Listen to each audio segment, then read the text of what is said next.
In the coal-rich Kemerovo region of Russia, in the quaint village of Rzhavchik, a group of coal miners stumbled upon a remarkable and contentious find. They came across a sarcophagus housing the impeccably preserved body of an extraordinarily beautiful woman. Expert examination of the discovery left them astonished, as the evidence pointed to the possibility that this ancient human might have lived over 800 million years ago, predating even the existence of dinosaurs. You might be wondering why you haven't heard this captivating tale, considering its intriguing nature.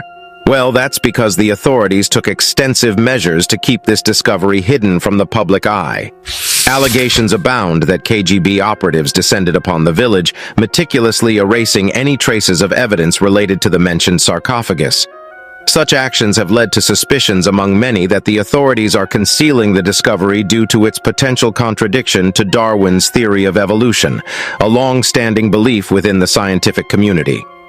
On September 5, 1969, Alexander Alexandrovich Masaligin, a respected and experienced head of the coal operation, received an urgent message indicating that one of his miners had discovered a marble sarcophagus buried 70 meters below the Earth's surface. Without delay, Masaligin informed the authorities about this enigmatic artifact found deep within the Earth. Word of the discovery quickly spread among the miners. Masaligin was unwavering in his resolve to bring the sarcophagus to the surface, convinced that it held the potential to change history. Motivated by the prospect of discovering hidden treasure, the miners worked tirelessly to bring the marble artifact to the surface. When the sarcophagus was finally opened, the anticipated gold and precious stones were nowhere to be found. Instead, they discovered a young woman submerged in a peculiar pink liquid. She possessed an exquisite beauty, resembling a natural sculpture with her grace and charm. She appeared to be around 25 to 30 years old, about 170 to 180 centimeters tall. The young woman's eyes, a mesmerizing shade of blue, remained wide open. Her delicate pale hands featured neatly trimmed nails, and she was adorned in a sheer white dress that gracefully extended to her knees. Adjacent to her head lay a small rectangular metal object, resembling a cell phone. The body's impeccable preservation gave the miners the impression that the young woman was merely in a peaceful slumber rather than having departed from this world. Following the casket's opening, a throng of onlookers at the site gathered around to behold the captivating woman resting inside. Intrigued and driven by curiosity, one of the miners decided to disregard caution and dipped his finger into the liquid, tasting it.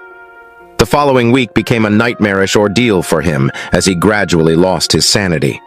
In the midst of a harsh Siberian winter night, he tragically froze to death right outside his own doorstep, unable to recognize his own home. The news of the discovery reached district officials swiftly, prompting government officials from Moscow to dispatch a red helicopter to retrieve the coffin within 24 hours. By loudly proclaiming that it was contagious, they managed to disperse the crowd. Despite their efforts, the helicopter could not lift the weighty casket. Consequently, the officials resolved to remove the pink and blue fluid enveloping the body. Surprisingly, upon its removal, the corpse darkened and lost its recognizable features.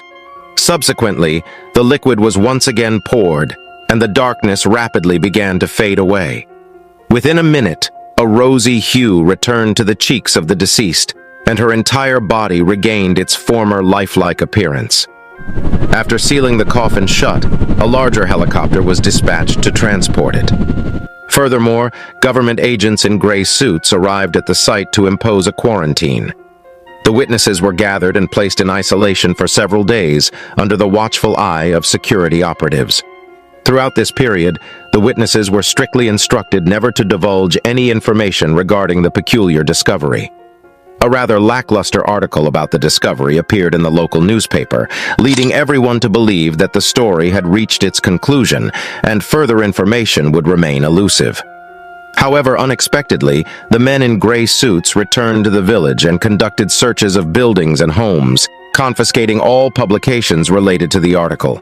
They vehemently denied the existence of the princess and worked relentlessly to erase all traces of her from history. The newspaper's editor faced punishment for their audacity in trying to unveil the hidden truth that the state was desperately attempting to conceal.